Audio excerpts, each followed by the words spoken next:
Woohoo! Welcome to Unexplained Reality, the podcast about the strange and unexplained but real. We like to hear about and talk about Bigfoot and the Sasquatch. We call them boogers. We also like to talk about dogmen, UFOs, aliens, ghostesses, and pretty much anything that is strange, weird, and unexplained. We'd love to hear from you if you've had an experience or an encounter. You can get us on the email at unexplained.reality@yahoo.com. We got the Facebook, the Instagram, the Twitter. Heck, we even got one of them YouTube channels. Yeah, and we got the PayPal, and we got the Patreon. Woo, come and get you some.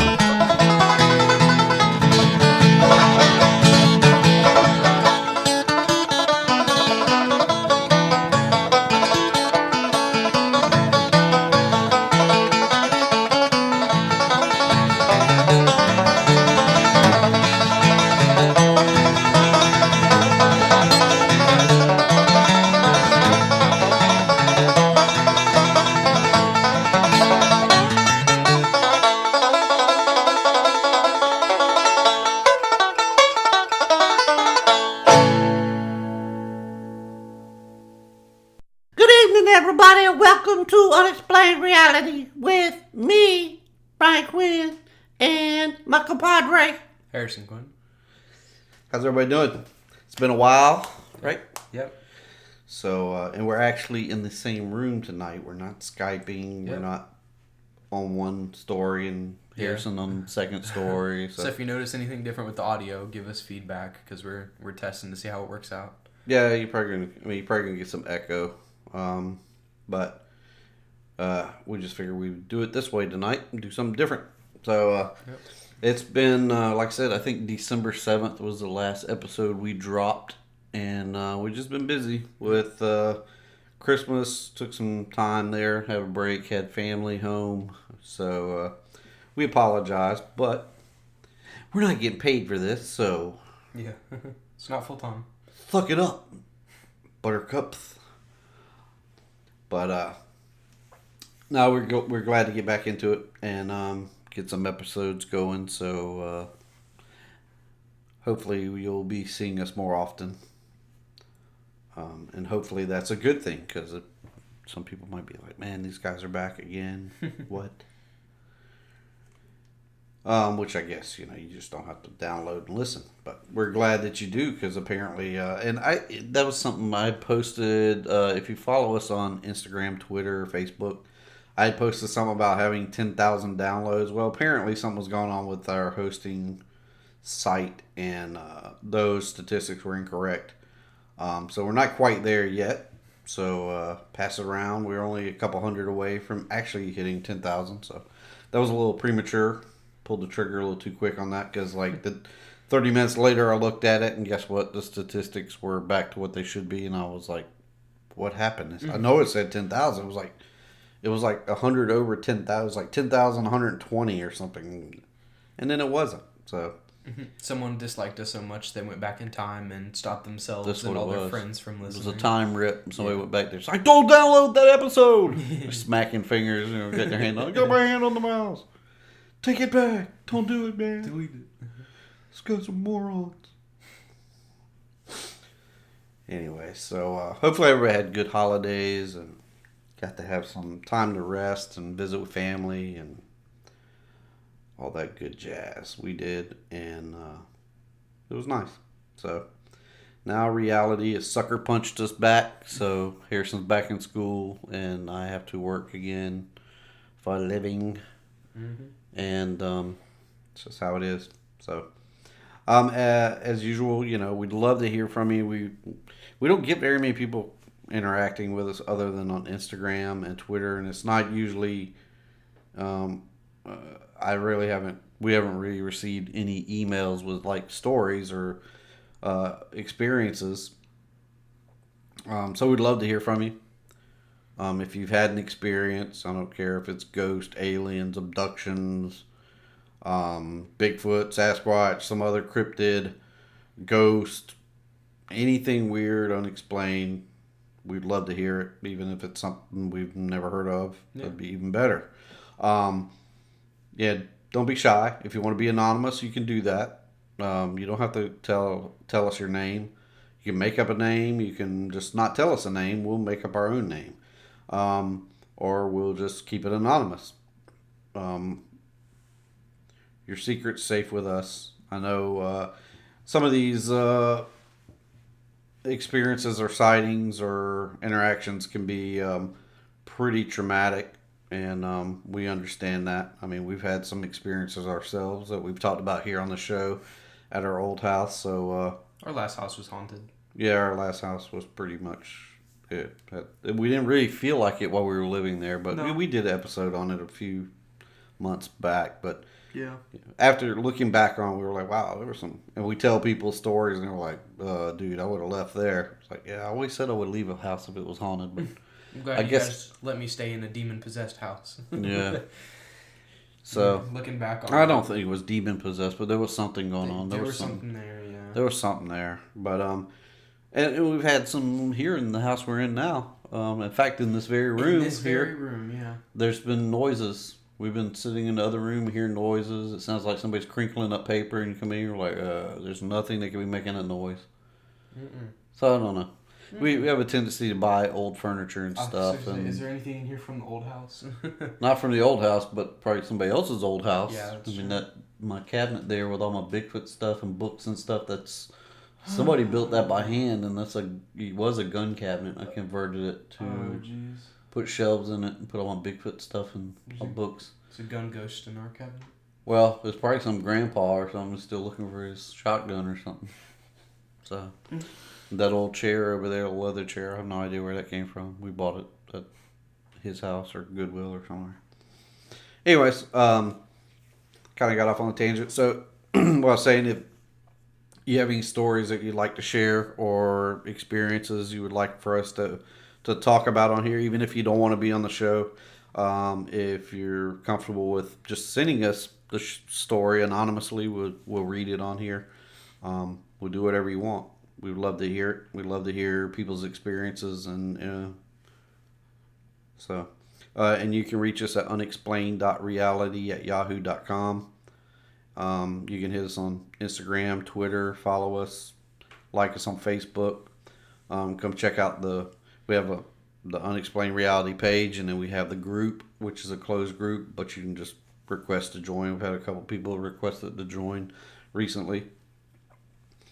We do have YouTube. All these shows go to our YouTube channel. We really haven't done anything with that. We talked about doing that. We just never got around to it. So maybe there'll be something we can look at this year. We'd like to try to grow the show and maybe eventually get some equipment to make things sound better. We'd like to work towards that, but it all takes money, and we're already paying money out to host the show. So, that being the case, if you'd like to donate, you can hit us an email, or you can just go to PayPal and use that email, unexplained.reality@yahoo.com, if you want to send some cabbage our way. We would use that towards hosting fees and equipment. I think that's all I have, our normal spiel. If we've had a few reviews on iTunes. I think only 2 written reviews, and then some people have just given us like 5 stars. But we could use more. It just helps the show be more visible. I don't want to be begging for reviews, but it really does help when you're doing podcasts. If you're get people to at least give you some stars out there, what to think about it, and it helps you move up and other people to see your podcast and just get it more well known. And iTunes seems to be the way most people are downloading it, or through Stitcher. So if you have the ability, whatever podcast you're using, you want to do it, we aren't going to tell you not to. I guess it's the best way to say it. Yeah. So, anyways, you have anything you want to talk about, buddy? We have been thinking about putting some merchandise out, and we want to know you guys' thoughts. I'd like to know you guys' thoughts. If you guys would like, I don't care about it. He's the only one who wants to know. absolutely, you know. So T-shirts. We're thinking about maybe we could even do some pop socket, like little things. Yeah, the little things that go on the back of your phone. If you guys want to see hoodies, T-shirts, pants, maybe even pants. Pants. You can put it on sweatpants. I'd wear some Unexplained Reality sweatpants. Okay. That's going a little far, but I guess if somebody wants it, then. If you guys have any ideas for merchandise, I was thinking like T-shirts, hats, maybe hoodies. Yeah, hats too. And the pop socket things would be pretty cool, I guess. Yeah. I don't know, whatever. If you guys have any ideas, let us know because we're curious. Yeah, we're curious. We'd like to start delving into that, and we just want to see if there's an interest in it. If nothing else, we'll make them for us. Yeah. And we'll go walk around the store or something. Go walk around Walmart. The mall. That's right. Yeah. What's this unexplained reality? Look it up. Yeah, I've got I've got it plastered on the bumper of my Jeep. Nobody stopped me yet. Some guy flashing me down on the highway. Pull over! Pull over! There's a Sasquatch on your bumper. And a UFO. All right. Anyways, I guess we'll roll into some news. Do you have anything for news? Not that I can think of. No, Other than personal news? No. Nobody cares about that. So, this first one I have here, I've got a few stories. The first one is from phantomsandmonsters.com. And this is Lost Time in Iraq. So it says, this guy wrote in and says, there was one time I experienced some kind of time slip, and it always kind of bothered me. It was in 2011 when I was deployed in Iraq. I was an M2 gunner on an MRAP, and on one mission, our convoy was going from FOB Marez to Mosul to JBB, and he has in parentheses Anaconda, in Balad, which was about 6 to 12 hours away, depending on if we encountered IEDs or the enemy. About half through the mission, we were passing to Tikrit, and the sun was rising around 0600. Then in an instant, we were pulling up to the main gate at JBB, and it was 1300. I was shocked and confused for a second. Then I asked the driver if I was awake and alert the whole time, and he said that I was, BSing with him and the other people on our convoy like normal. He was a little confused and asked why I asked, and I just told him no reason. I was like, I blacked out the whole time or something, and I have no memory of the second half of that mission at all. It was like I teleported from Tikrit to Balad in an instant. I always thought it was a weird incident because it was usually quiet in Tikrit, and I just remember feeling like being jolted back to reality by all the noise from the MRAP, traffic, and people taking over the radio at JBB. I didn't think much of it at the time, but it was always weird to me since I have never experienced anything like that before or since then. Yeah, I've heard a lot of stories. Some other podcasts have covered time slips like that. Just, and a lot of that's associated with like UFO phenomena, when people have either encounters or abductions or stuff like that where they have just huge periods of time that are just gone and they can't explain it. Mm-hmm. We're going to kind of get in this a little bit with tonight's show, but I was listening to one of our podcasts that we talk about here at the end of the show. We usually give kudos to the Confessionals, and Tony Merkel from the Confessionals had Wes Germer on from Sasquatch Chronicles podcast. Both of those, if you don't listen to them, you should be listening to them. If you listen to us, you definitely should be listening to those. And he was interviewing Wes Germer, and if people that don't know, Wes Germer and his brother Woody had an experience, I think it was like 2012, they had an encounter with multiple Sasquatch near Yakult Mountain, Washington, and from that's the reason he started Sasquatch Chronicles, or they started it. But anyways, Wes said, they basically had like I don't think you can call it time slip, but their encounter, I think, happened something like 2:00 in the morning, and before they knew it, it was like 5 a.m. They were coming off the mountain, and they couldn't explain how 3 hours was gone or something like that. Yeah. But you should go out there to the Confessionals podcast and listen to that episode where he interviews Wes Germer from Sasquatch Chronicles about their encounters. Pretty awesome. I've heard it a few times, but it was a good interview. And it's definitely one you should go listen to. But that's weird. That's crazy. Yeah. This next one is also from phantomsandmonsters.com, and it's Federal Land Officers Alien Encounter. It's from Fort Lupton, Colorado. It happened, looks like May 31st, 1986. The guy says, I was sleeping on the couch at my parents' house. I was around 20 years old when I noticed the light outside the window behind the couch. I looked out the window, and approximately 200 feet from the window on the open grass on a concrete basketball court, I saw approximately 4 feet off the ground a bright white light, which I later decided was a rip in space, the only way I can describe it. This bright light or hole, which was probably only 3 or 4 feet in diameter, I saw 3 to 5 aliens, or whatever you want to call them, exit out of the hole. Somehow I knew that they were going to come over to where I was, and this terrified me. I did not actually see them walk from a basketball court and over the lawn to the window, which was approximately 1.5 feet from my body. So it's the couch between me and the window. On the outside of the window, I remember 3 of the gray aliens were staring down at me. I tried to move, but my entire body was not responding, and I was frozen. Frozen's probably the wrong word. It was like I was a quadriplegic or something.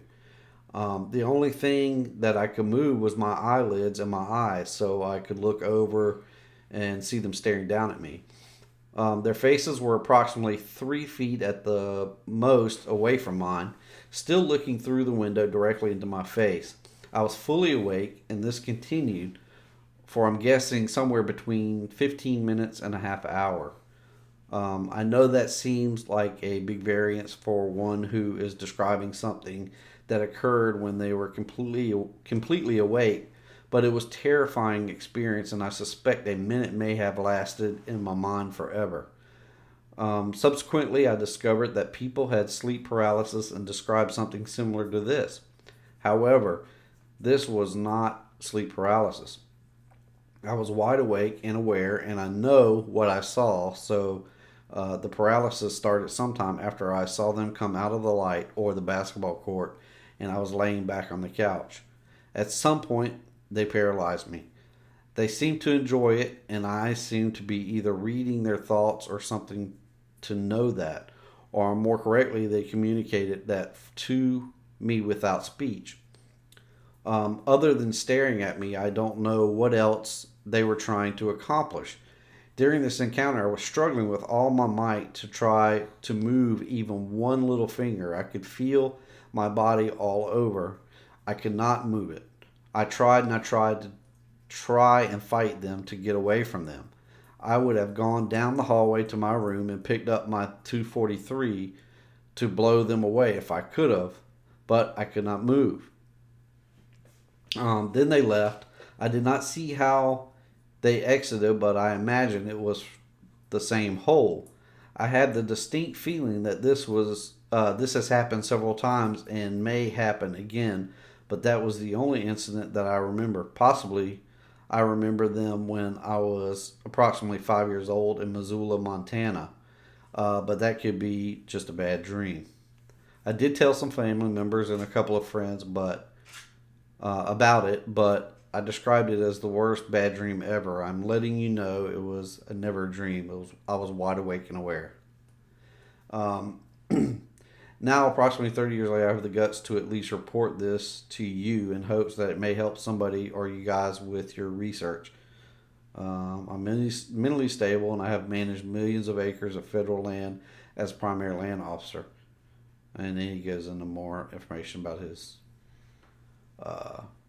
federal job and all that. So about that one though, I've heard theories about when he said it looked like a tear in space is the only thing that he could think of. Right. I saw a theory about black holes and how they're so dense that they can bend space and time themselves, and what would happen if someone were to get sucked into a black hole on, say, a space mission, and from the people inside, say there's 3 people inside a spaceship.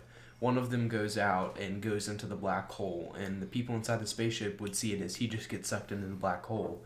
But the person that's getting sucked into the black hole wouldn't alter. He would experience time differently because black hole can bend space and time, theoretically. So if he got sucked into it, it would be, almost an eternity before he was actually sucked into it and went, or maybe just disappeared from existence completely.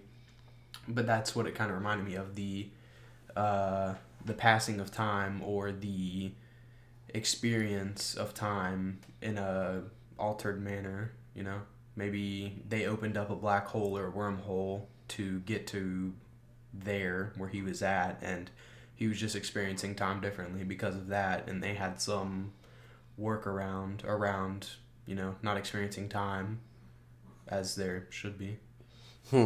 Now, I don't believe I understand you completely. Can you start over from the beginning and go a little slower? No, I mean, yeah, I know. There's been lots of stories like this. And it's not, I mean, there's a ton of stories like that with UFO phenomena and people that claim abduction. They claim that they can communicate, or the beings are communicating with them without talking, like through telepathy, and that they do have some kind of mental power over them, some kind of ability to prevent them from having motor movement, Yeah.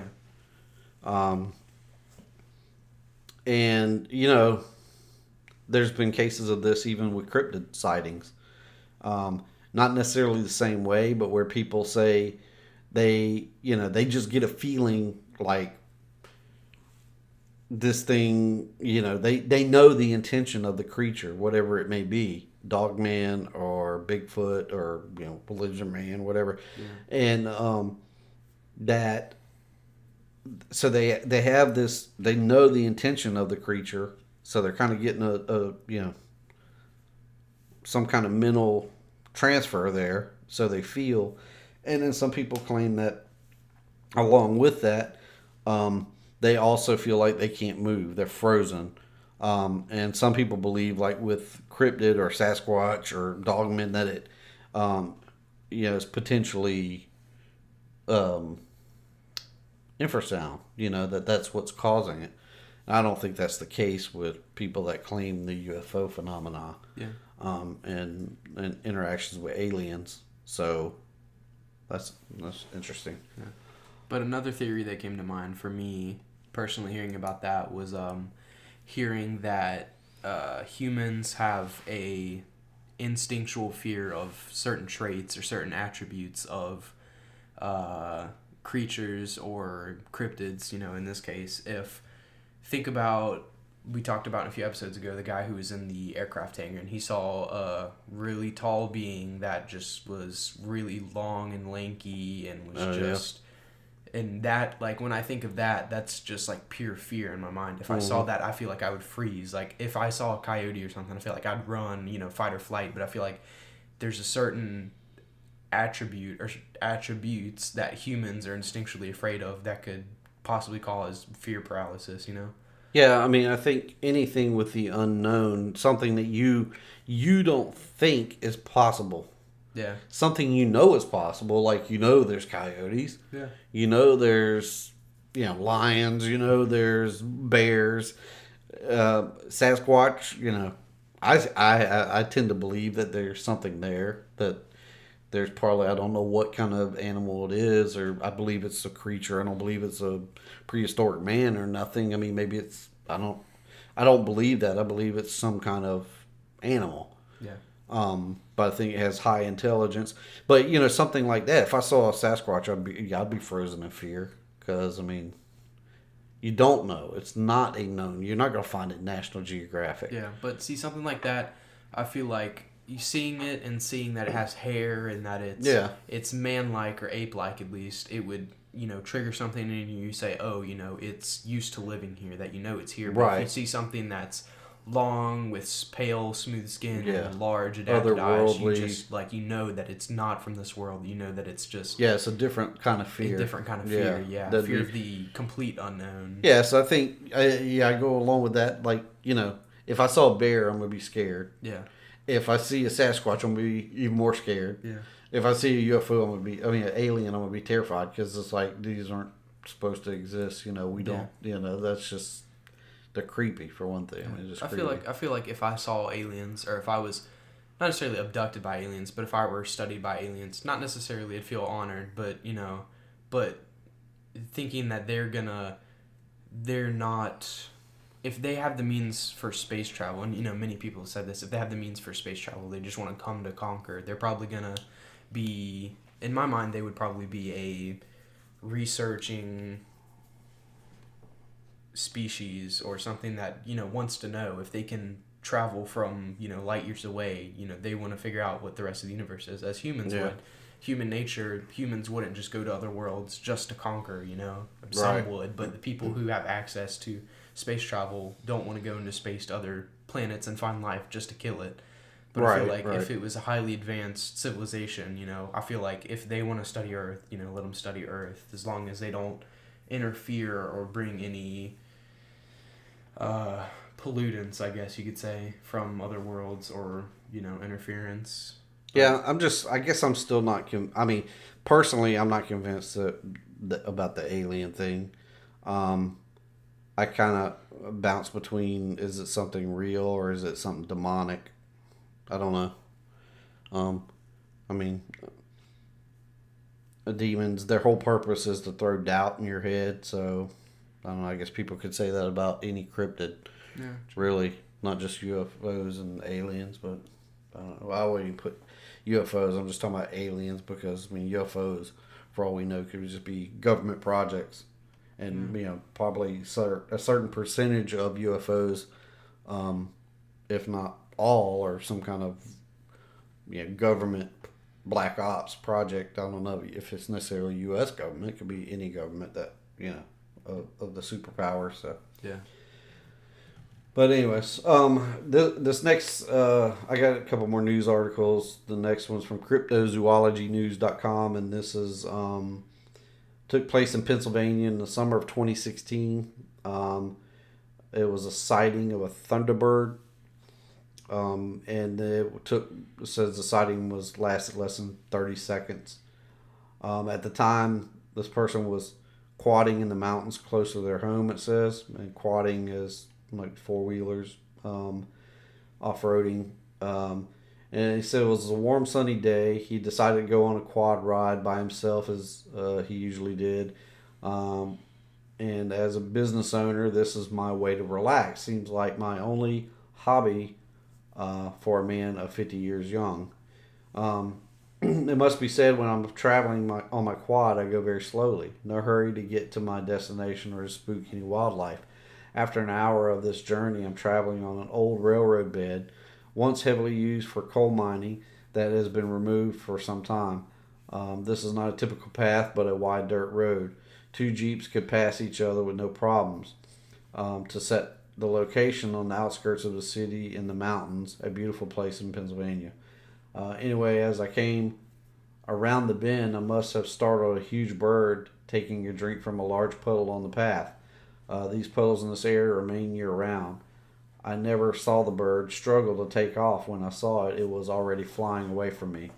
Its wings were out, already soaring. Even though I traveled in stealth mode, my quad was still loud enough to hear. Just enough time for the bird to take off. As soon as my brain realized what I was seeing, I hammered on the throttle to keep up. It was no more than 50 feet in front of me and 4 feet off the ground as I am sitting. It was a very warm and sunny day with the sun over my right shoulder. I could see this bird was jet black with feathers, like a crow or a raven.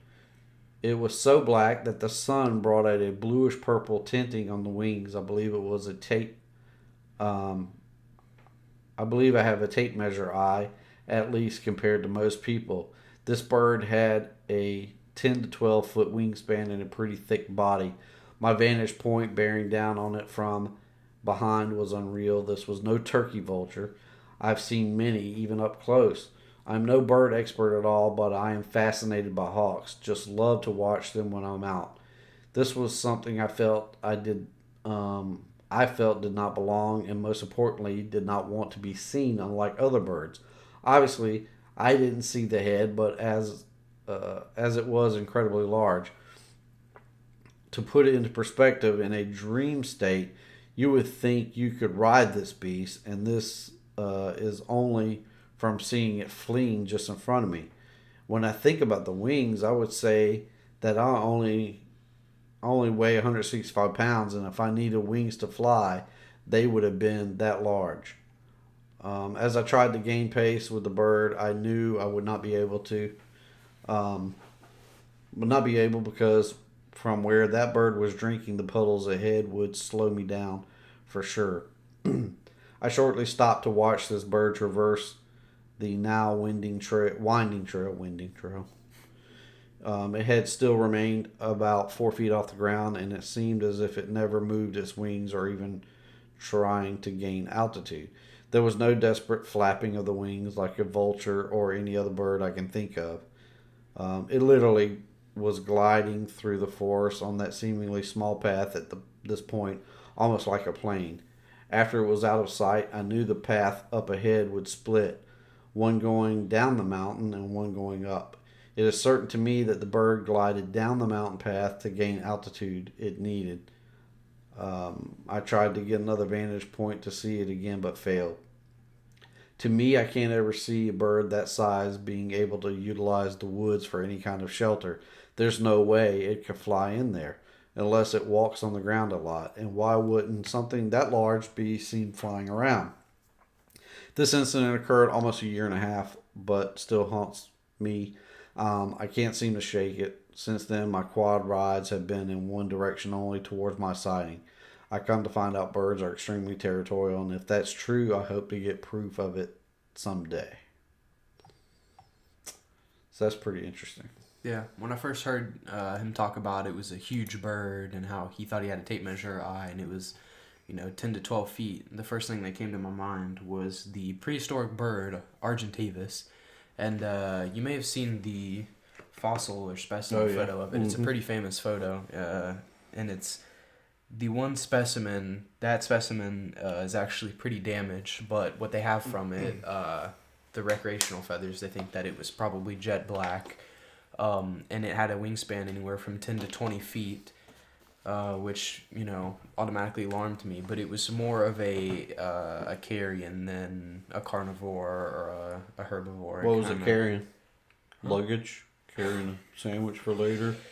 It was more kind of like a big turkey vulture, if you know what a turkey vulture is. If you live in the South, you should know what a turkey vulture is, but like a massive... If you don't, you really don't live in the South. Yeah, like a large turkey vulture, just a scavenger type bird, but that's what it really reminded me of. That, and when he talked about how it would be able to utilize the woods and how it most likely would, walk.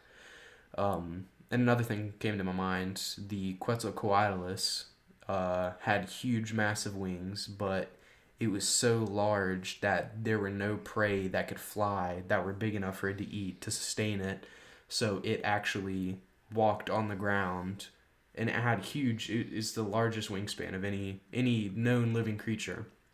And it would actually hunt for food on the ground because there was no food that could fly that was big enough to sustain it, that was worth, going after.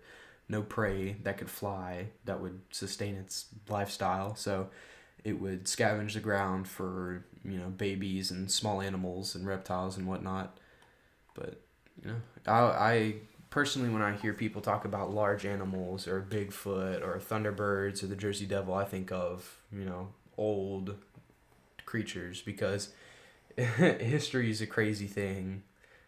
Just paleontology is just like mind blowing. You see the dinosaurs, but you get into it, and there's some really crazy creatures that have lived before us, like some weird, insane stuff. Yeah, I mean, we did an episode on prehistoric creature sightings, and I can't. I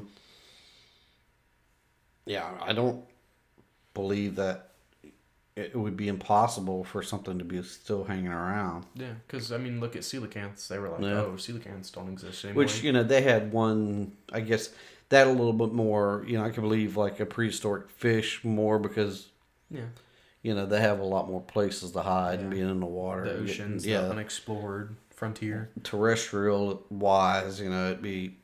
Yeah. They would have to be in a cave or, I don't know. But I would think it's still possible. I mean, there's plenty of places on this earth to hide. That's a pretty good sighting. And I don't think his description of it was wildly, exaggerated. 35-foot wingspan, and his talons were as big as my leg. Something like that. So, yeah, it was cool. That's a cool sighting. And it's not something you hear too often, Thunderbird sightings. This next one I have here is from, I got two more I'm going to do, and then we're going to take a break, and then we'll get into our show. This one's from cryptozoologynews.com also, and it's Missouri man tells of daytime Bigfoot encounter. This is a Missouri man has come forward with a claim that he encountered a Bigfoot creature. The man, whose name was kept anonymous, told the BFRO that he was hunting with his son when the biped showed up in October of 2016. He claims that he was near a pond in Reynolds County when silence suddenly took over. And, that's a common thing you hear with Bigfoot encounters. In fact, when I was listening to the Confessionals episode with Wes Germer. Sorry about that. I had a coughing fit. So when the Confessionals, when Tony Merkel talked to Wes Germer,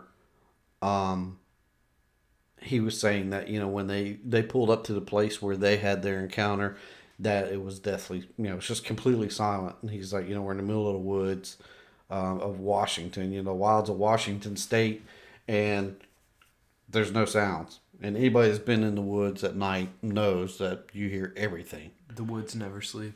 Yeah, it's the craziest thing. I mean, it gets almost unnerving because there's so much noise. You just hear things.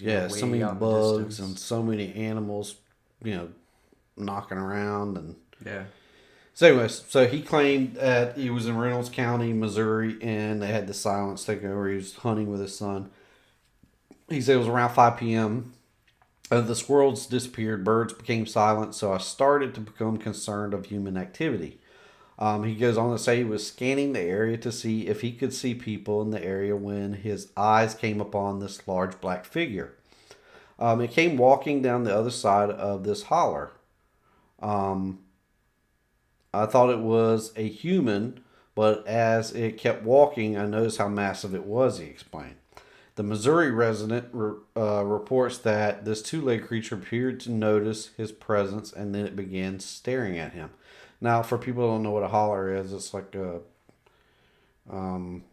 valley, like a cove valley. in a hilly area, a low area. I could clearly see its eyes and its nose. It looked at me for 15 or 20 seconds, then turned and walked down the ridge and disappeared into the woods. And I've lost my mouse, Casa. There he is. That little devil. He described it as a 7.5 foot tall ape with hair covering its face and flesh around its eyes and cheeks. It was massive. It became clear it wasn't a man. There were clear skies. I realized it was a Bigfoot.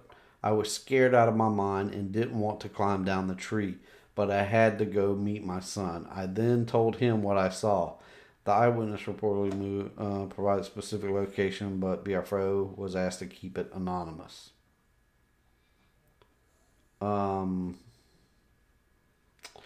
Yeah, I mean, there you go. You got the silence thing, and you've got somebody stricken with just unbelievable fear. You know, he says, yeah, it was massive. It became clear it wasn't a man, and I realized it was Bigfoot. I was scared out of my mind. Yeah. Crazy.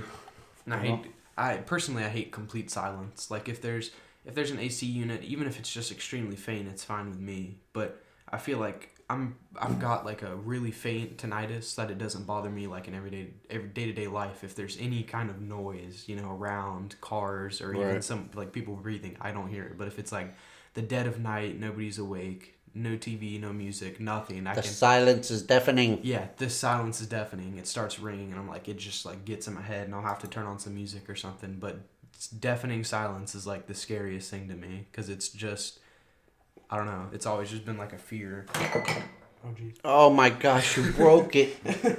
You have to buy it. Oh jeez. And just so you know, you'll hear some whining maybe in the background. That's our Chihuahua. And some real clicking. Yeah, he's tapping around on the hardwoods. He's wanting to be on the show, so he's here. Welcome, Queso. Queso the Chihuahua. How about move that stuff and see if he'll get up there? Yeah.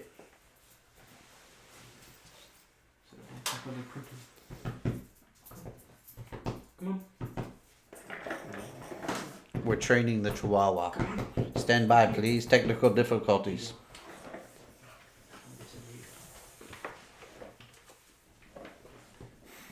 Lay down. All right. So we got the Chihuahua happy. Sorry about that. So what happens around here? All right. So I actually have lied. I have two more incidents, and you'll understand, or two more articles I want to read. So they're both going to be from Cryptozoology News. This next one is a Bigfoot one also, so that's why I wanted to go ahead and read this one. And the title is Bigfoot, Seen in Pennsylvania. It growls felt like a frequency in my chest. The Pennsylvania resident, who asked to remain anonymous, told Cryptozoology News he was walking in the woods in the town of Perryopolis when he came upon the creature. It was about 7 a.m. I found a grove of pawpaw trees. I need to look that up because I'm not sure what a pawpaw tree is. Things I remember those as kids. How's it spelled? P-A-W-P-A-W. Then walked up onto some deer when I realized there were several animals making heavy grunts, he said, about the August 18, 2016 encounter. The eyewitness claims one of the animals started to growl at him. That's never good. No. It caused my chest to vibrate, and the vibration went up and down like it was tuning a frequency or something. He said he was only able to see one of the hairy beings, and half of its body was in a slight ditch. I staggered out, bouncing off several trees, making a huge commotion, and got out of there, he added. He described the animal as big and ape-like and unable to hide entirely behind the trees. The trees were just not big enough, he said. So, there you go. He had the vibration in his chest. That's a pawpaw tree. That's a pawpaw tree? That's a pawpaw tree. Okay, I don't know. I've seen those all the time. It looks like a chestnut tree. Chestnut leaves. I don't know. Kinda, yeah. I don't know. Anyways, so he had the vibration in his chest, and most people that encounter this, they believe it's infrasound. So the Bigfoot, usually when you're too close to them, they will supposedly give off infrasound, which, you know, lots of animals do that. Tigers do it, and elephants do it. And Dolphins, I'm pretty sure. Dolphins, really? I mean, dolphins do ultrasound, but I don't know if they do infrasound too. I don't think they do infrasound. Maybe. I don't know. That'd be weird. Or they do sonar. You're swimming in the ocean, and the dolphin goes up, you're just like, you sink to the bottom. He died. Dolphin took him out. Why is the CIA training killer dolphins? Right. So, and you see here, he says he staggered out, bouncing off several trees, and he was making use of it because he was scared out of his mind. I would be too. Yeah. And apparently there was multiple there, so that's crazy.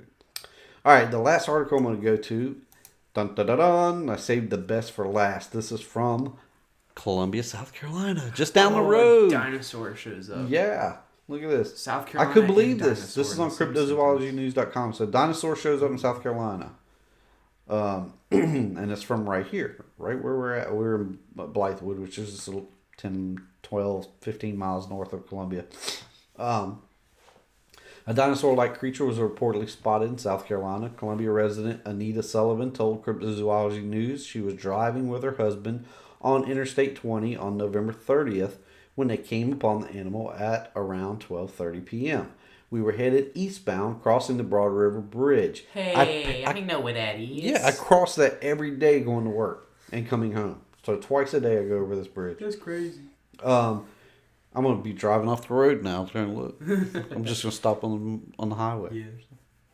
And you know what? In fact, I got a story about that. That's where I got really sick a couple months ago. Remember when Mom had to come pick me The up? peanut butter. Oh, Yeah. So, we'll get in that in a minute. Let me finish that. I'll explain that. Anybody, you'll get a big kick out of it. And it might be like a public service announcement right here. We were headed eastbound, crossing Broad River Bridge. This was on I-20 here in Columbia, South Carolina. I was just looking out of the window casually and just happened to see what at first looked like a large snake moving slowly down the river, with his body moving slightly under the water, said Sullivan. It was coming north towards the bridge, and it looked to the left as it came up above the top of the water. The sighting purportedly lasted about 10 seconds, and Sullivan says she was not able to snap a picture of the aquatic being. I was highly excited and freaked out. I didn't think to take a picture. The long-necked animal was described as being black in color. It was finally breaking the surface of the water. I thought it was a baby dinosaur. But Nita says her husband, the driver of the vehicle, didn't see it. I immediately told my husband and I wanted to report it. But he didn't think anyone would believe me. He started calling my name Nita as if I was crazy, said Sullivan. That's pretty cool. Man, wouldn't that be cool? We got some kind of cryptid right here in Broad River. That'd be pretty interesting. I don't know about that though. The pure black skin. I don't really. It could be a large snake. You've got large snakes that are popping up in, Florida. We're not much cooler than Florida. Yeah, that's true. We're like one of the most humid places on Earth in the summer. It's true. And we got plenty of people around here with snakes and exotic snakes. That use to say snakes are getting into the Everglades and they're just dominating because they have no prey or no predators. You think you got the Broad River. If you take the Broad River south towards the coast, you got all kinds of wetlands down there. It could be coming from, Mm-hmm. So cool. Oh yeah, so my little story real quick. We'll do this and then we'll go to break. So a few months ago, I was sitting in my office one day. I had a little snack craving right after lunch. You eat lunch and then you want something like a little sweet to eat. So I was looking around. It just so happens I had, I think, an apple. I brought an apple with me to work. And I was like, it'd be great if I had some peanut butter to put on this apple and slices as I ate them. So I dug around my drawer and I found a jar of peanut butter. And so I got the peanut butter out. And I dug into it with a spoon. Got a plastic spoon, dug into it, and was eating my apple with the peanut butter. An hour or so later, I start feeling dizzy. And I start feeling a little weird. I think the dizziness was making my tummy feel a little uneasy. Then I start feeling really horrible. So about 3 o'clock or so that afternoon, I sent out some emails that I'm heading out. I'm going home because I feel horrible. I don't know what's wrong with me. And so I started heading home. Well, I got right to the Broad River Bridge and had to pull over on Interstate 20 onto the emergency lane. And my head was spinning like out of control. And I called my wife, thinking that I might be getting ready to kick out, and just tell her what was going on, and so thinking whether I should call 911 or whatever, and then I waited, sat there for about 15, 20 minutes right there where this sighting happened, and then went on and got off the highway, because I get off the highway not far from there, and headed outbound, and got up the road a little ways and had to pull over again. I had to call my wife, and we actually left the car there overnight. She had to come get me and take me home. And anyways, I lost all my cookies not long after we got home, actually before I even got in the house. Yeah, I remember that story. Right in the garage. At least I got out of the car. He ruined it on the carpet, and Mom was not very happy. Well, yeah, but it was a scrap carpet out in the garage. We had for wiping feet out of and the stuff. entire garage that was concrete, he managed to land it on the 2 square feet. Well, at least it wasn't all over the dash of her car. That's true. If it had been 5 seconds later, that's where it would have been. It would have been horrible. Ugh. So, anyways. Little note to everybody, don't eat old peanut butter. Apparently that stuff can be toxic. Yeah. So I almost killed myself with peanut butter I don't know when I opened, but had been in there a while, and apparently it was a cesspool of some kind of bacteria, apparently. But you never know. It was really good. It tasted really good. Yeah, you never know with expired foods. I ate Well, it wasn't expired. It was the fact that I had opened it and eaten like most of it. Like half of it was gone, and it'd probably been 2 years before when I opened it and ate it. So it'd been sitting in my hot office. Hot office, down in the drawer. Yeah. Half eaten for like 2.5, 3 years maybe. It could have been longer than that. I don't know. I ate expired Chick-fil-A sauce from Was it discolored? a year ago. No. It was like white looking. I don't think so. No. It was just regular. I ate it. It was good, and it was. I looked at the Well, packet. it wasn't open was though. It wasn't open. No, it wasn't mine open, had been but open. It was like Best Buy 2015. I was like, oh no. I mean, you got to think mine. I had dipped like carrots and stuff in it, and apples. So you probably had all that bacteria in there growing. Can you believe that, Queso? Can you believe he ate old peanut butter? Can you believe it? If he could talk, he'd be talking. He'd be like, He's no, like- I can't believe it. He's like, I don't know what you're talking about. Quit looking at me, big stupid people. Okay, so we're gonna take a quick break here, and we'll be back with our get on with our episode for tonight. Absolutely. We'll see you momentarily.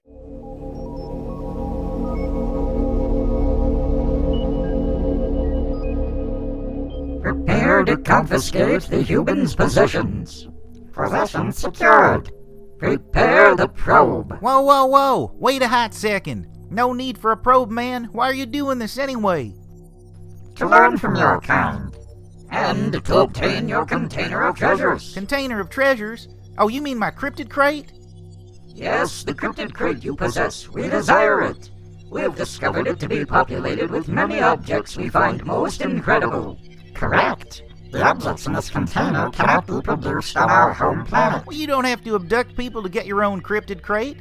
Elaborate. Just go to cryptidcrate.com and sign up.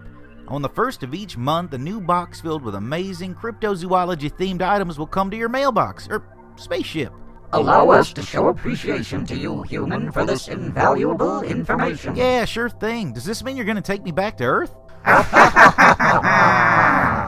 Not exactly.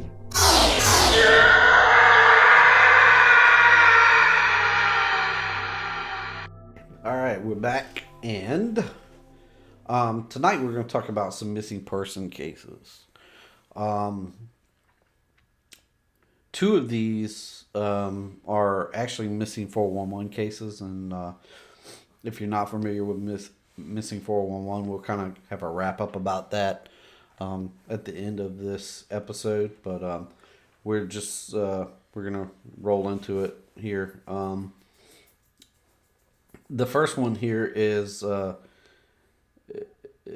interesting thing about these first two are both of these guys are German physicists. All right, sorry about that. Apparently the Chihuahua doesn't know when it's break time. So as soon as we're getting ready to record, he's ready to go potty. As I said, we're talking about these two missing person cases, and the first two that we have here are both they're both German physicists that went missing in the U.S. Not in the same location, but not in the Southwest. I guess it would be. And so, anyways, that's what we're going to talk about here. So the first one, his name is Reinhard Kirschner.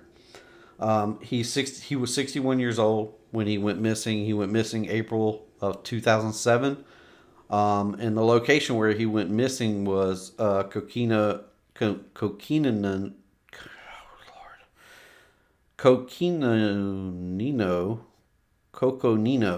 County, Arizona. I was getting there. Did you have a stroke? Coconino County, California. Arizona. It wasn't California, Arizona. He's classified as lost, injured, missing. He was 5'10" to 6'2", and he was somewhere around 160 to 185 pounds. He's Caucasian male with graying brown hair with blue eyes. He's a German citizen. He was wearing light green or tan hiking pants, a shirt that was green or tan, a tan jacket, a light green hat, and brand new heavy duty hiking boots. He was possibly carrying a day pack, a hiking stick, and a black camera case. So, Mr. Kirschner, I believe, I tried to verify this, but I believe I heard that he was actually maybe on a road trip. And his ultimate destination was Las Vegas, Nevada, where he was supposed to rendezvous with his fiancée.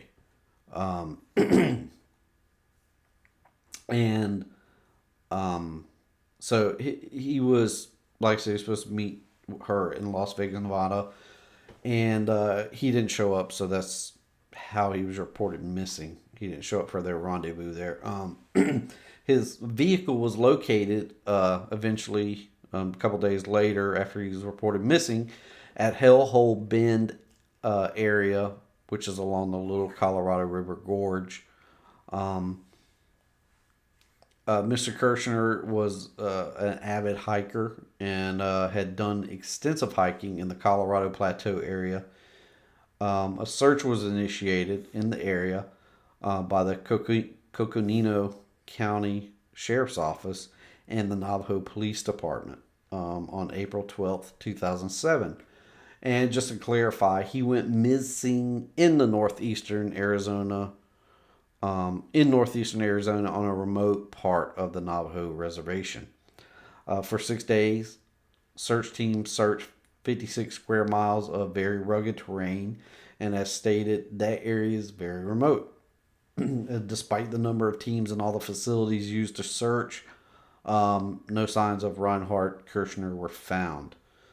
And as we said before, he was an avid hiker. He had lots of experience. He had visited the U.S. several times and had done a considerable amount of hiking in the Colorado Plateau area.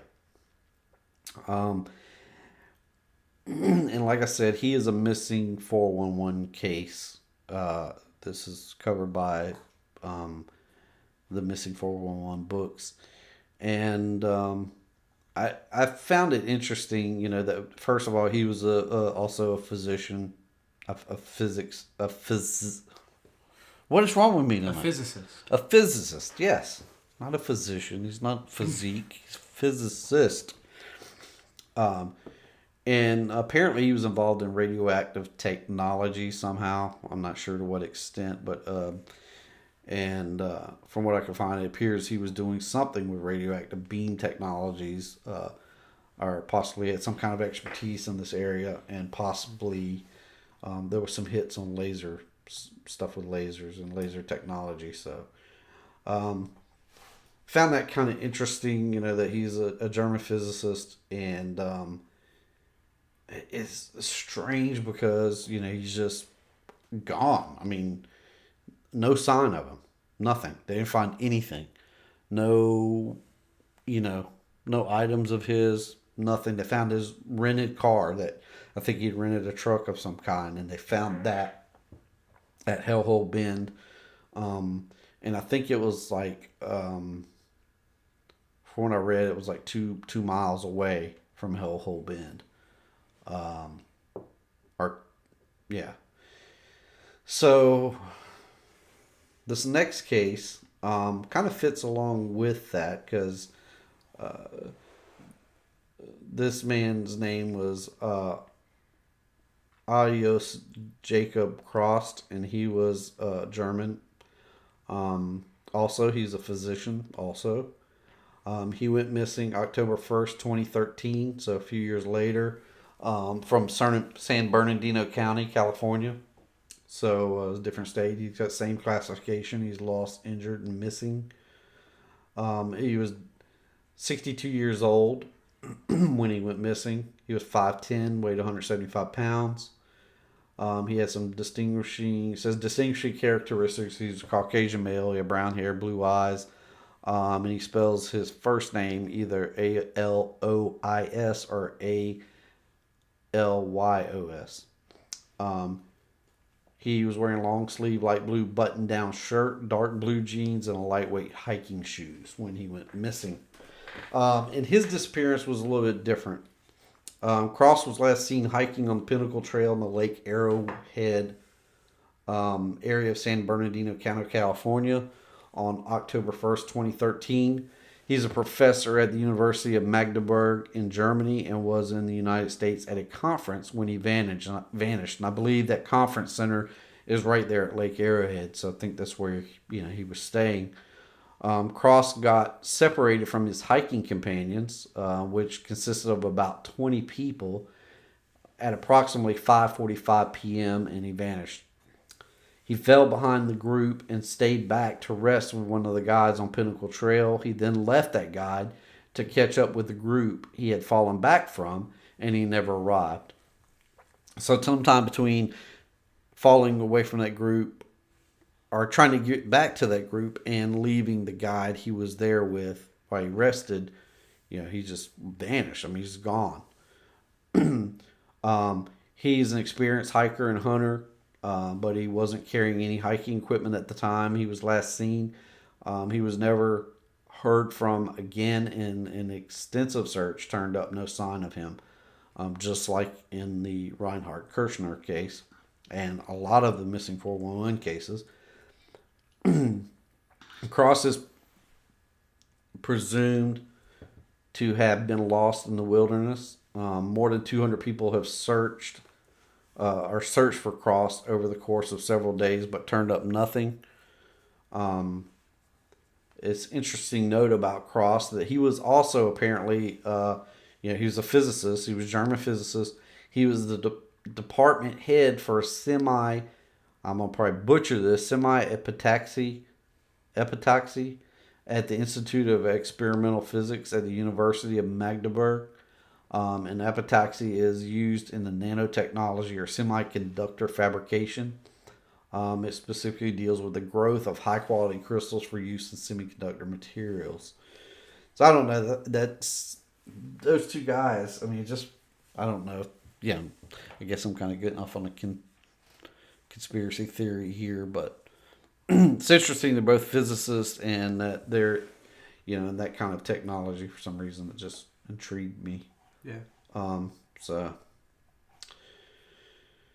But they fit. They're, like I said, they're both missing 411 cases, and we'll get into that a little bit more here in a minute. And the next one we have here is another missing persons case, and this one is a recent case. This happened just recently. And I'm going to read this article. This is from a news agency in Washington. I guess it's from Portland, Oregon, actually. But this didn't actually happen in Portland. This took place, I believe, in Washington State. Police and volunteers are searching for a 27-year-old Gresham man last seen at a Larch Mountain campground on Saturday. Search groups found his coat in the water along the East Fork of the Lewis River on Tuesday. The guy's name is Vadim. I'm not sure if I'm going to pronounce this right, but it's Vadim Mukin. He was camping with friends at Sunset Falls Campground. Now, this is going to be... There's something interesting about that. We'll get back to that. According to the Clark County Sheriff's Office. You're going to hear lots of noise in this episode because the Chihuahua just can't get settled. So he's scratching and making all kinds of racket. So we apologize for that. He'll be expelled from further recordings. The dog. So anyways, Vadim Mukin was camping with friends at Sunset Falls Campground, according to Clark County Sheriff's Office. And according to the Sheriff's Office, Mukin and several friends gathered at Sunset Falls Campground to go off-roading in nearby hills. And after a day of that, they went back to the campground for a break. And around 6 p.m., they all went back out again, except for Mukin, who stayed behind. And that was apparently the last time he was seen. Now, I don't know. I don't know that is. I've got most of the things that I've read have said that they were all together in the campsite, and that he walked away from the campsite to go get better cell phone signal. He was just looking to get a better signal so he could, contact somebody, and he walked away and they never saw him again. And this is the location of this is about 10 miles outside of Yakult, Washington.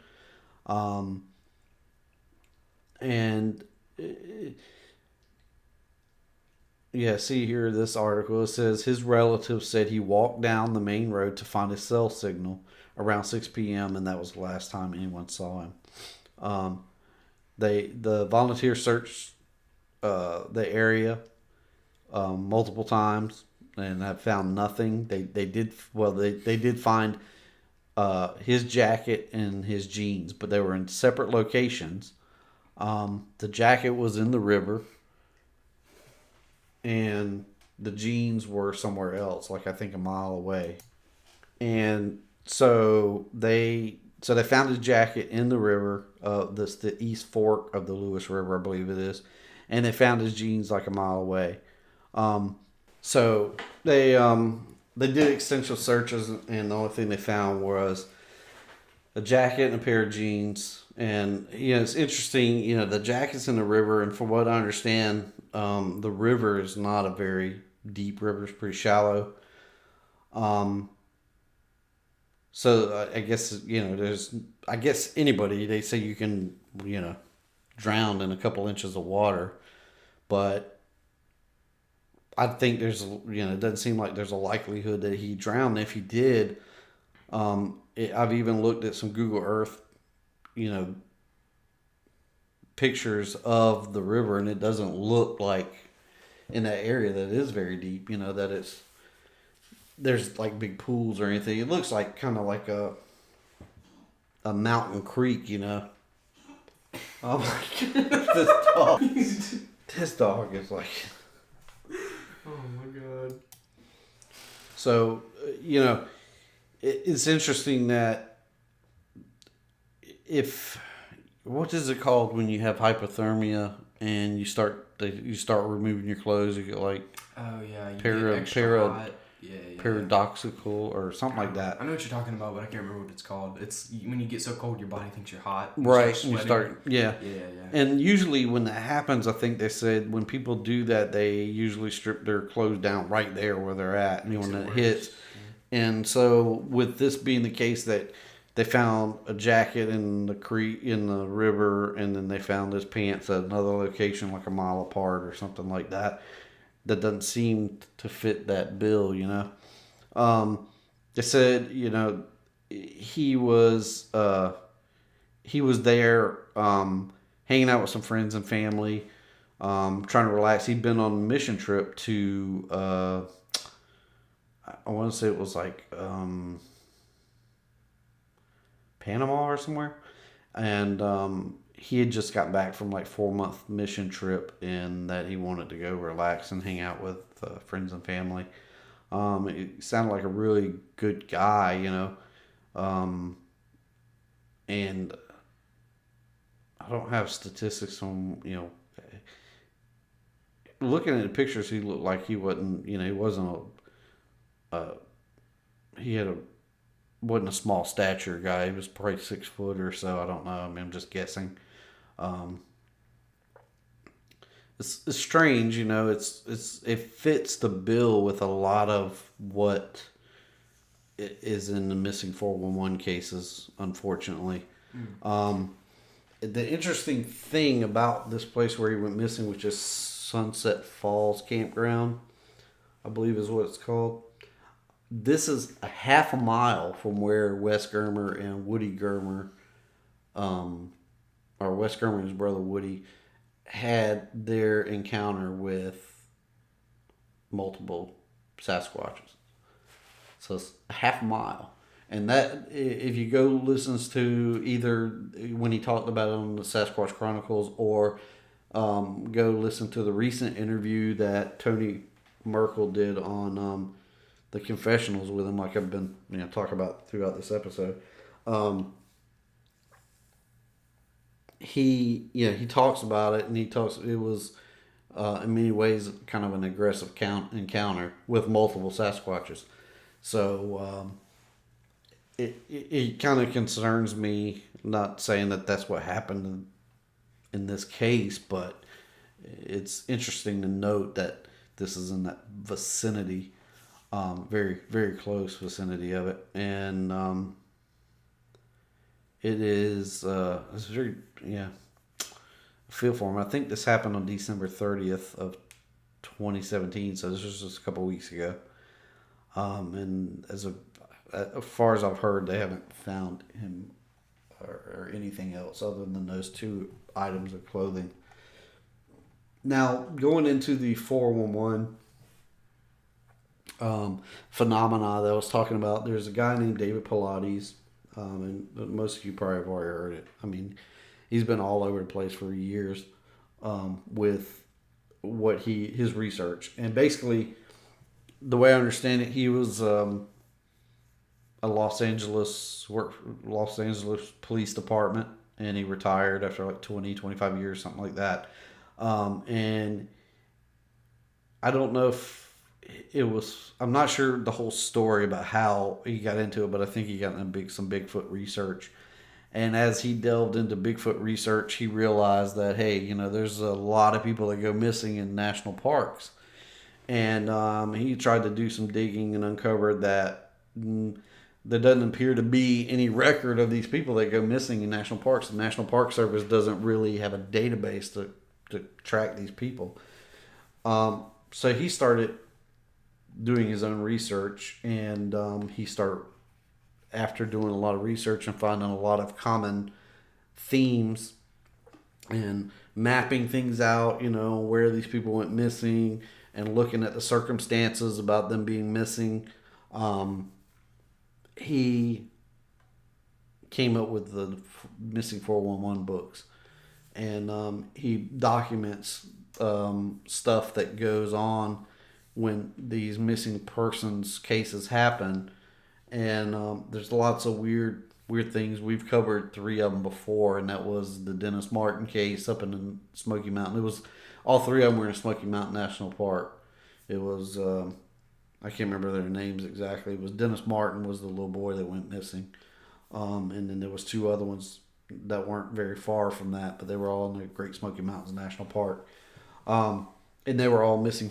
They are all missing 411 cases because none of the 3 have ever been found. So, anyways,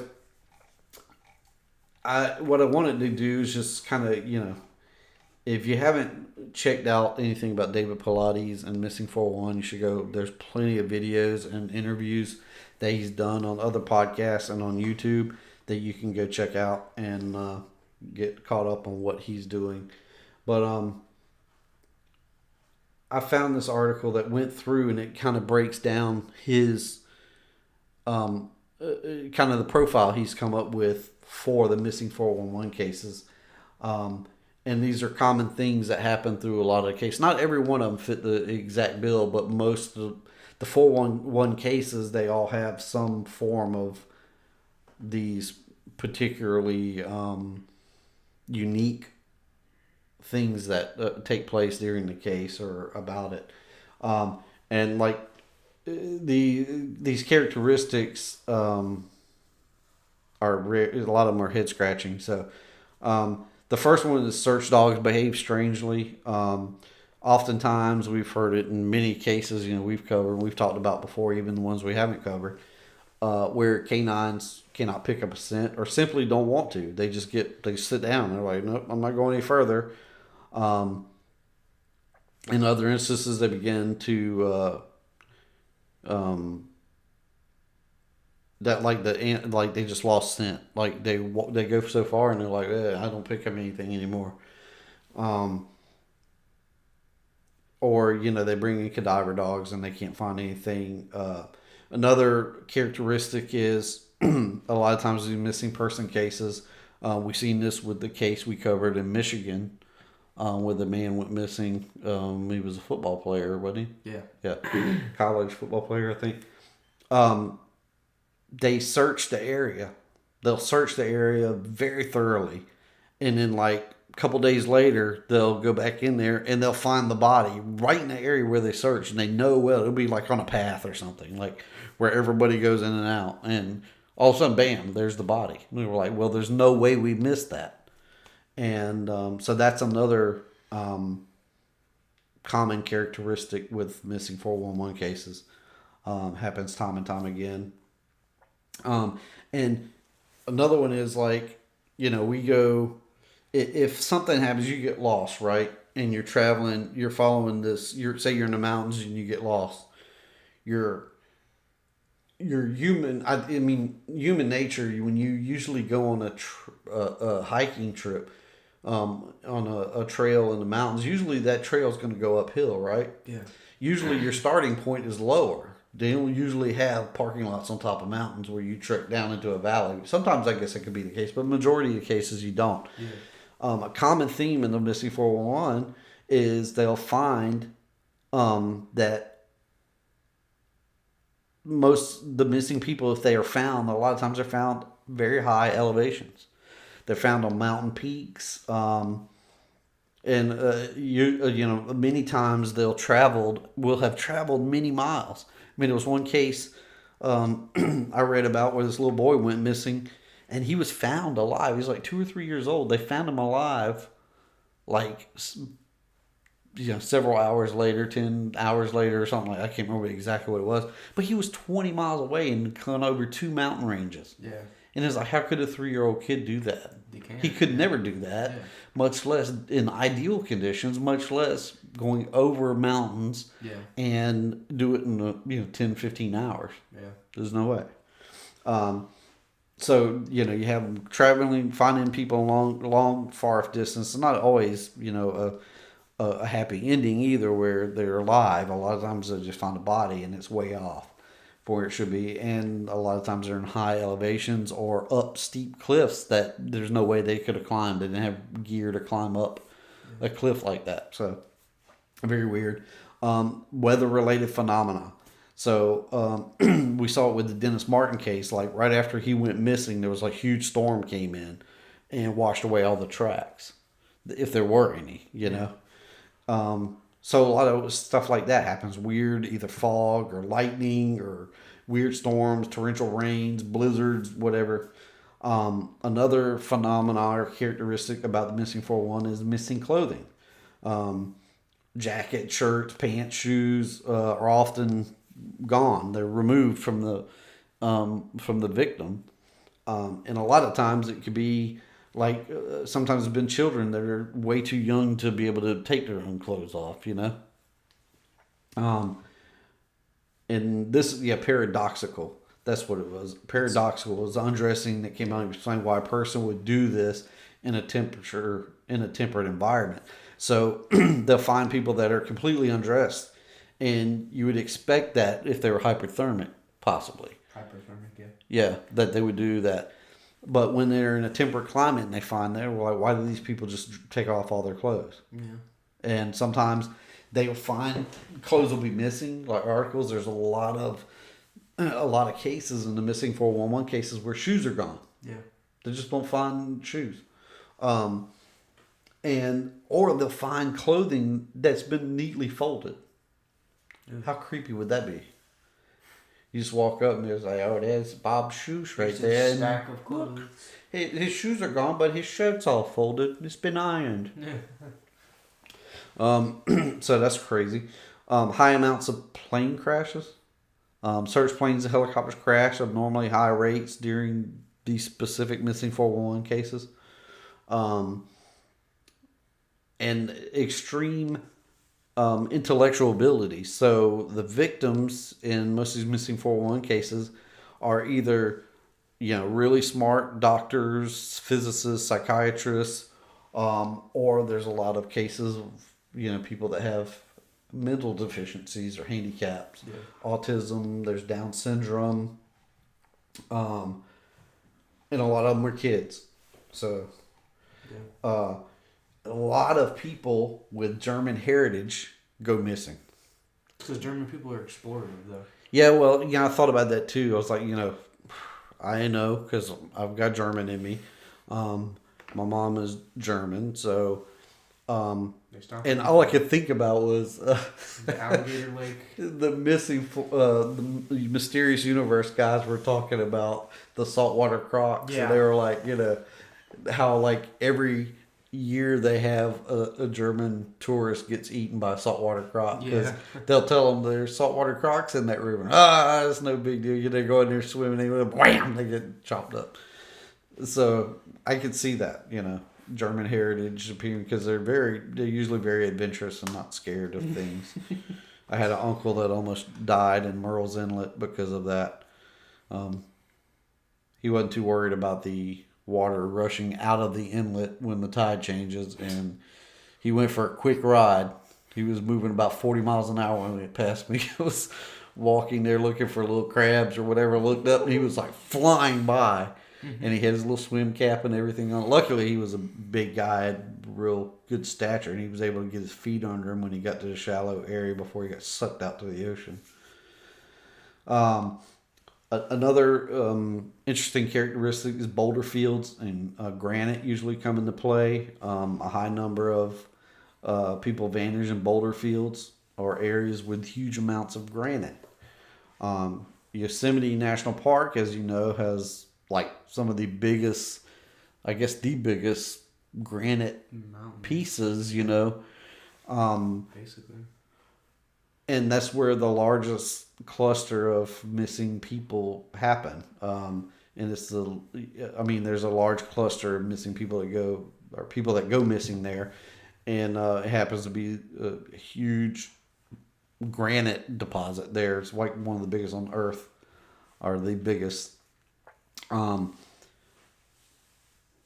lot of times they find the bodies near water. They're often, they're either discovered near oceans, lakes, rivers, streams, or swamps. A lot of times when they do find the people, many cases nobody's found, or the body's not found. Berry picking. Apparently that's a recurring theme in the missing 411 cases, that people go berry picking, go missing at a higher rate. Yeah. That's kind of interesting. I've heard of quite a few. I'm not trying to tie us back. David Paulides has never said what he believes is happening to these people. But just talking about berry picking, I know there's been a number of Sasquatch sightings and berry picking. Yeah, people going berry picking, and not everybody might know what about doing that. But when I was a kid, we did. We went, found berry patches. Of course, we never saw Sasquatch because, but you hear about people like, especially natives people that are used to being out in the wilderness, picking berries and making pies or whatever, just have them to eat, not feeling well, being tired, prior to disappearing. The victim will, in many cases,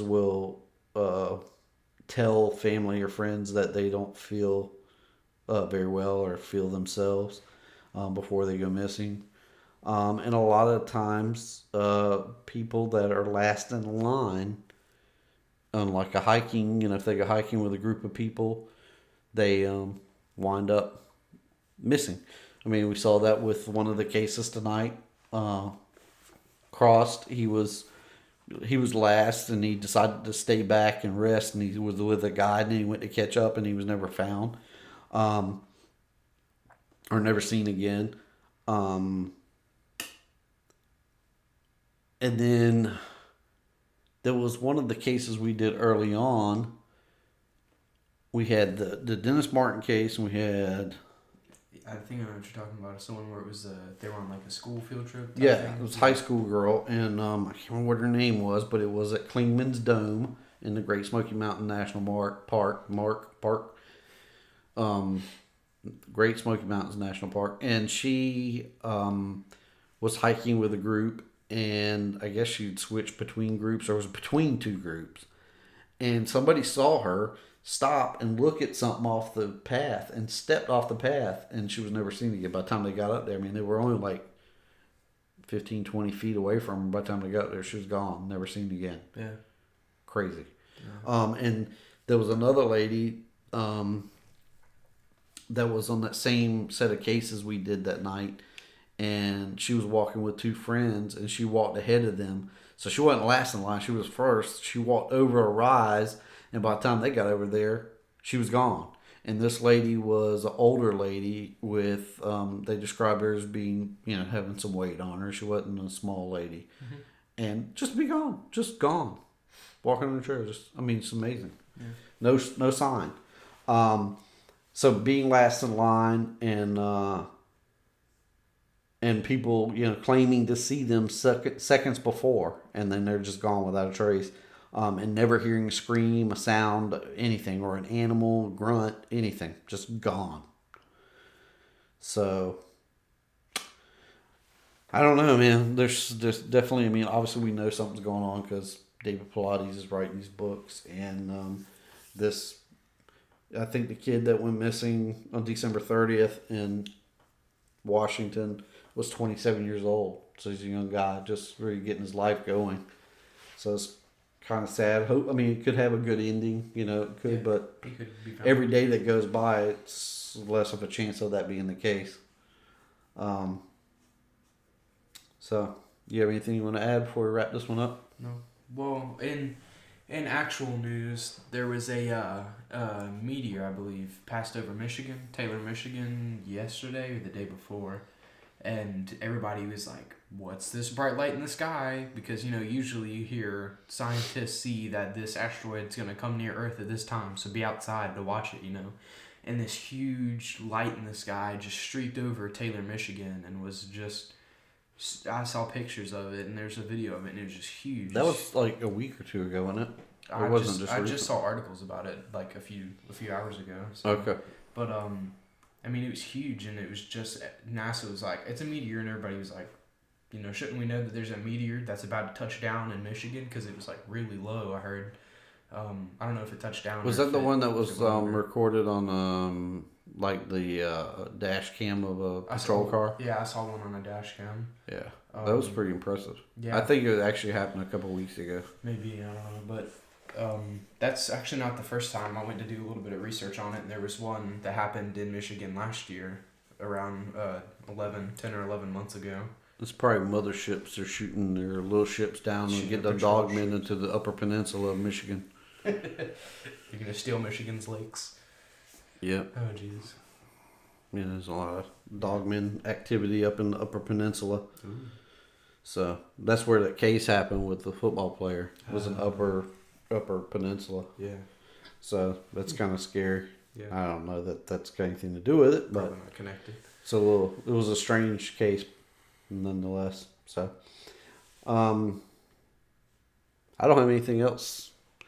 I think we're going to call this a wrap. We're about an hour and a half in. I think everybody's probably ready to go to the bathroom, get something to drink, or just tired of hearing us talk. So, as usual, if you have an encounter or an experience, please, please, please, if you don't know, if you want somebody to talk to about it, or you want to share, you don't have to be on the air. You don't have to. I mean, on the air like we're on the radio, but you don't have to be on the show if you don't want. If you just want somebody to talk to, just somebody to even if you don't want to talk to us on the phone, if you just want to shoot some emails and try to get something off your chest, we're not going to share it unless you tell us to. So if you want to use us as like a therapy resource, go ahead. I mean, please. We love to hear what you have to say and help you in any way we can. We're not professionals. I don't think anybody that does this is interested in this subject matter is. And if they do, I'd be highly suspicious if they claim to be. So we're just a father-son team here. We have interests in stuff. Bigfoot, cryptid, prehistoric animals, anything like that. We have interest. We have experience with what we believe was ghost activity because we've had it before. We're not researchers or anything. We're just guys talking about stuff that we're interested in. Yeah. And maybe we will do some research here and there from time to time, but our lives are too busy with other stuff to be able to dedicate too much time to that right now. So, like I said, if you want to contact us, unexplained.reality@yahoo.com. Shoot us an email, and you can be anonymous, whatever you want to do. You hit us on Facebook, Twitter, Instagram. Come subscribe to our YouTube channel, even though all you're going to get are these podcasts, unless we delve into other stuff or have time to do that. And we might. I can't think of anything else. If you want to throw some cabbage towards the show to help us with expenses, maybe anything would help us, pay for hosting costs and or put money towards new equipment, getting a mixing board, stuff like that, better microphones. You can do that by just going to PayPal and shooting us money at unexplained.reality@yahoo.com. I think we do have Patreon, but I don't even know how that works, and I don't have that set up, so don't even mess with that right now. If you're looking for some other podcasts to listen to, we got some good ones for you, but you're probably already listening to them, hopefully. Sasquatch Chronicles, Mysterious Universe, OK Talk, Somewhere in the Skies, Sasquatch, Confessionals, The Grayling Report. Into the Fray, Grayling Report, yep. Monsters Among Us. You said the Confessionals, Somewhere in the Sky. I don't remember. Cryptid Factor, if you just want to get a good laugh. That one's pretty funny. Check out cryptidcrate.com. Yes, cryptidcrate.com. That's Derek Hayes from Monsters Among Us. This is monthly box subscription. It's pretty awesome. You'll hear the commercials on this episode. On every episode, actually. Yep. And I believe that is all we have, right? RickyYoung.com. We use some of his music in our podcast here. And he's gracious enough to allow us to do that. He's a local guy here to South Carolina and to this area. I think that's it. I can't think of anything else. It's getting late. We got to get some sleep. So, you guys have a good week, and we'll be back hopefully next week with something new and fresh and hopefully exciting. Unprocessed. Yep. Raw. Unprocessed. It's healthier that way. All right, let's wrap. Yep. I'll see y'all later. Have a good week. Peace.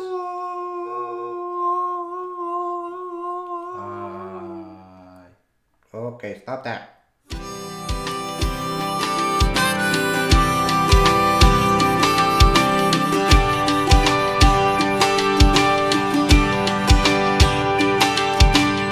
A paragraph on a piece of paper, held by a magnet on the refrigerator, said it all. You can't change the mind of an 18-year-old. Cloud of dust coming from a Gran Torino, taking off. Population, one less restless soul, runaway to below. Gone, make yourself a memory. It's pulling like gravity.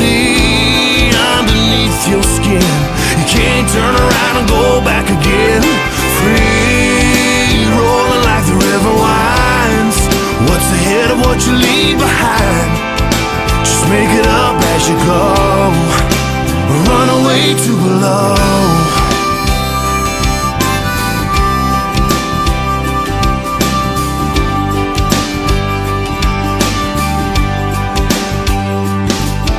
Highway 61 underneath your wheels. Summer sun burning up the cotton fields in the Bible Belt.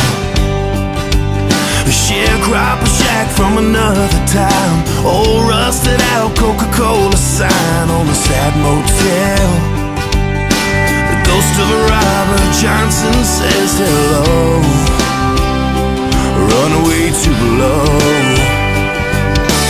Gone, make yourself a memory. It's boiling like gravity underneath your skin.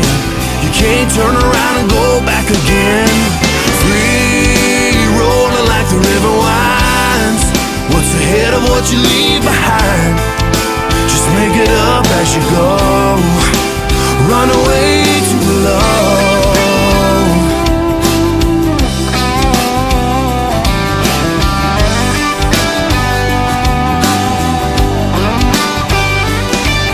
Nobody's gonna care if it don't matter where. Any road can take you there. Gone, make yourself a memory. It's pulling like gravity underneath your skin. You can't turn around and go back again. Free, rolling like the river winds. What's ahead of what you leave behind? Just make it up as you go.